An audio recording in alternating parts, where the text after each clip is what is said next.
بسم الله الحمد لله والصلاة والسلام على أشرف الأنبياء والمرسلين سيدنا محمد وعلى آله وصحبه أجمعين. السلام عليكم ورحمة الله وبركاته. مدحوينها جمهورية فدرالك الصومالية ودوميها قوها أقل كسرع برلمان فدرالك رئيس الوزراء حكومة فدرالك لبنان لماذا قلنا برلمان جمهورية فدرالك الصومالية. مرحبا السلام عليكم ورحمة الله وبركاته. intaana xaladjeedinteeda u sii gudagelin anigoo ku hadlaya magaca golaha shacabka waxaan u dirayaa tacsiya tiiraanyo leh dhammaan ummadda Soomaaliyeed dadkii ku geeriyooday cudurka COVID-19.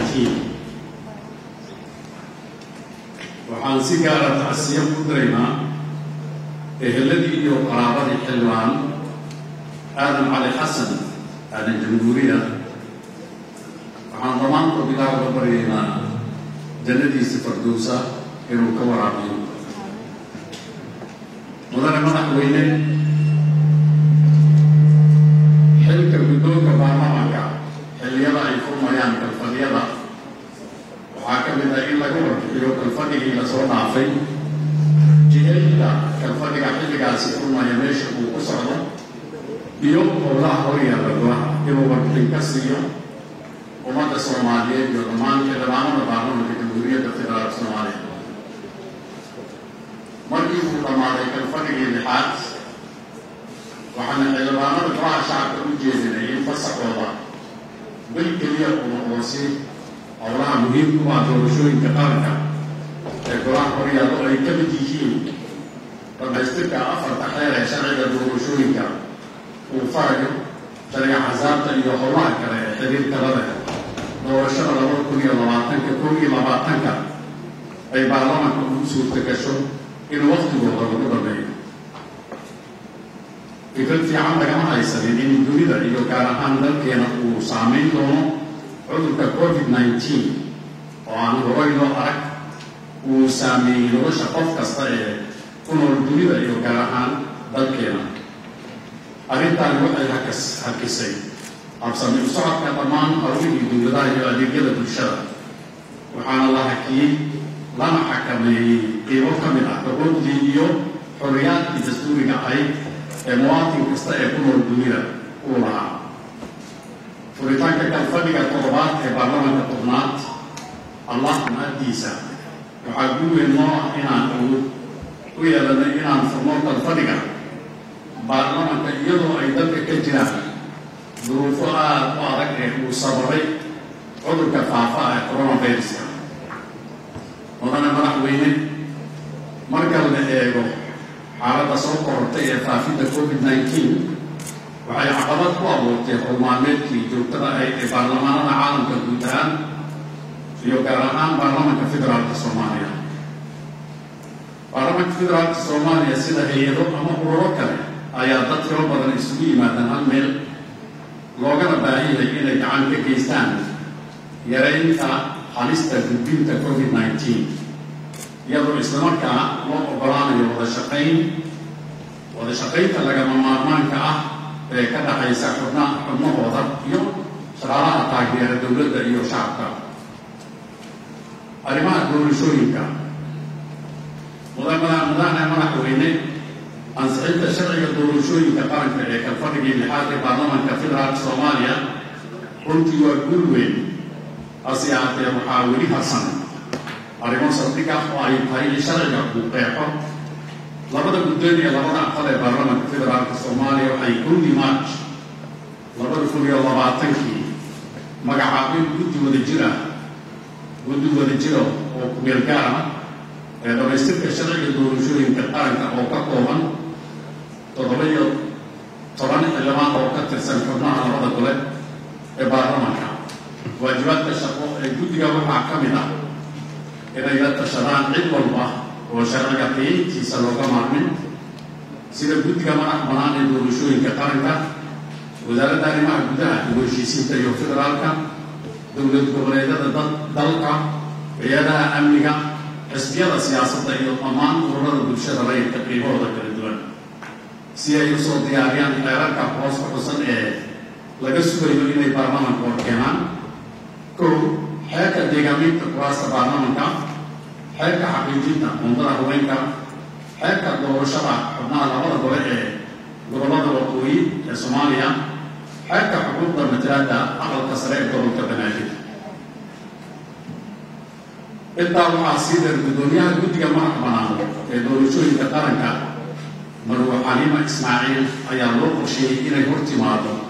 labada aqal ee baarlamaanka federaalka Soomaaliya 27-ka bisha Juun si ay u soo bandhigto qorshayaasha iyo cayimaadda taariikhda doorashooyinka la qabanayo si waafaqsan qodobka 13-aad faqradiisa 3-aad ee sharciga doorashada waxaan rajaynaynaa in dhammaan xubnaha baarlamaanka federaalka Soomaaliya soo dhaweyn iyo warshaqeyn buuxda siin doonaan guddiga madaxa bannaan ee doorashooyinka qaranka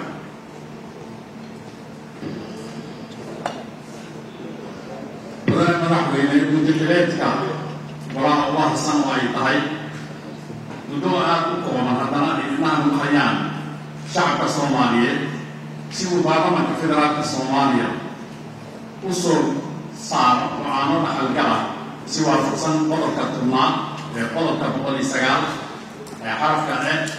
iyo qodobka 109 xarafka ba xukuumadda waxaan si waafaqsan qodobada aan kor ku soo sheegnay waxaan xukuumadda ka sugaynaa in si dhaqso ah usoo gudbiso xubnaha guddiga adeega garsoorka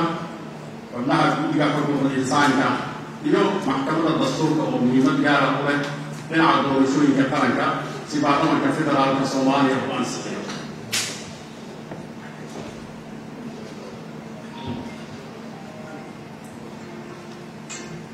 iyadoo aan ku kalsoonahay in baarlamaanka tobnaad uu gudan doono waajibaadkiisa culus ee laga sugayo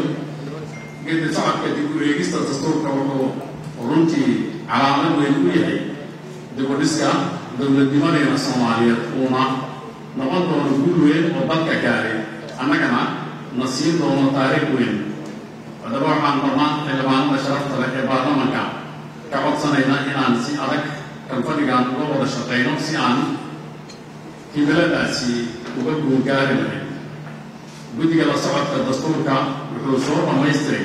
qabiqooyaalka wax ka beddelka dastuurka ee dhammaan cutubiyada dastuurka guulgaarka ee Soomaaliya qabiqooyaalka waxaa wax ka beddelka dastuurka ayaa waxaa loo soo bandhigay lagana tashaday shacabka iyo dowlad goboleedka Galmudug Hirshabelle iyo Koonfur Galbeed iyadoo guddiyadu ay ka soo ururiyeen talooyin wax ku ool ah guddiga la socodka ee dastuurka guddiga madaxa bannaan ee dastuurka waxaan rajaynaynaa inay soo dhamaystiraan la tashiga shacabka iyo dowlad goboleedyada haddaba mudanaya waxaa golaha horyaala qaraar ku saabsan habraaca ansixinta dastuurka oo ay soo gudbiyeen guddiga la socodka ee baarlamaanka federaalka Soomaaliya maadaama guddigu uu soo dhamaystiray howlihii dib u eegista ayaa waxaa lagama maarmaan ah in la ansixiyo qaraarkaasi si loo bilaabo dooda ansixinta wax ka beddelka dastuurka waxaan ammaan gaara ku soo jeedinaynaa guddiga la socodka dastuurka iyo guddiga madaxa bannaan ee dastuurka mudane madaxweyne si loo yareeyo faafidda COVID-19 kalfadhigan toddobaad wuxuu ka duwan yahay kuwii hore ee lagu qaban jiray dugsiga tababarka booliiska ee lagu martiqaadi jiray bulshada muqdisho qeybeeda kala duwan maamul goboleedyada beesha caalamka iyo afhayeenada dalalka jaarka ah kalfadhiga lixaadkii aan soo dhaafnay waxa uu ahaa kalfadhii ugu shaqada badnaa baarlamaanka federaalka Soomaaliya waxaa la ansixiyey shuruuc badan oo ay ka mid yihiin sharciga doorashooyinka qaranka iyo shuruuc kale oo ay ka mid tahay shuruucdii deen cafinta waxaana ka mid ah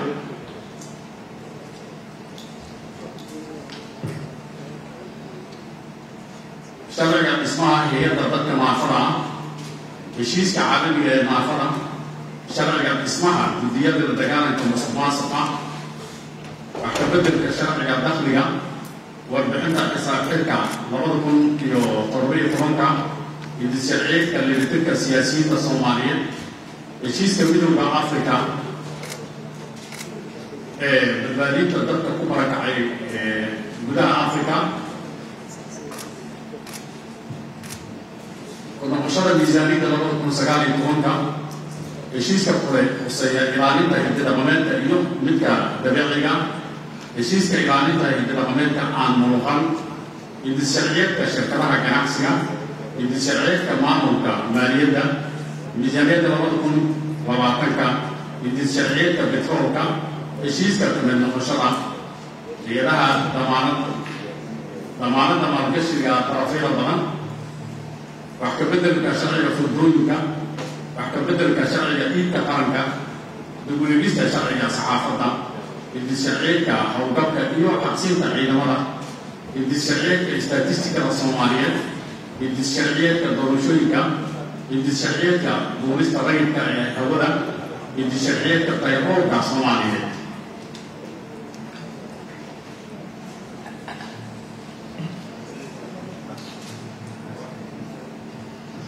ugu dambeyn waxaan u mahad gaar ah u jeedinayna dhammaan dadkii ka qayb qaatay diyaarinta xafladan furitaanka kalfadhiga toddobaad ee baarlamanka gaar ahaan howlgalayaasha baarlamanka wasaaradda caafimaadka taliyaha ciidanka booliska mudane madaxweyne xildhibaanada sharafta leh ugu dambeyn waxaan madaxweynaha jamhuuriyadda federaalka Soomaaliya mudane Maxamed Cabdullaahi Maxamed Farmaajo si maamuusan u codsanaya inuu xilkiisa dastuuriga guddo uu ku soo dhawaado hadaljeedintiisa furitaanka kalfadhiga toddobaad baarlamanka tobnaad ee jamhuuriyadda federaalka Soomaaliya mudane madaxweyne ku soo dhawow